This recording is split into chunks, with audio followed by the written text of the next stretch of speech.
सोलापूरमधल्या महापौर पदाकडे आता भाजप नगरसेवकांच्या नजरा लागलेल्या आहेत। पात्र नगरसेवकांची नावं वरिष्ठांना पाठवली जातील अशी माहिती आमदार देवेंद्र कोठे यांनी दिलेली आहे। आज सोलापूर महानगरपालिकेचं महापौर पद सर्वसाधारण खुल्या गटासाठी निघालेलं आहे चिठ्ठी।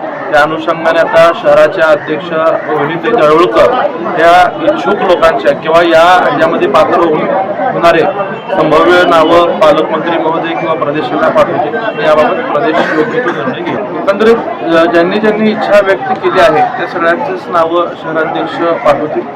प्रदेश किंवा विशेषतः पालकमंत्री महोदय आवश्यक ते निकष या निवडीला लावून त्यात जो नाव काय देवाभाऊंचं राज्य आल्यानंतर सर्वत्र लाडक्या बहिणींचं राज्य आहे आणि धुळे महापौरपदी लाडकी बहीणच विराजमान होईल असं वक्तव्य मंत्री जयकुमार रावल यांनी केलेलं आहे।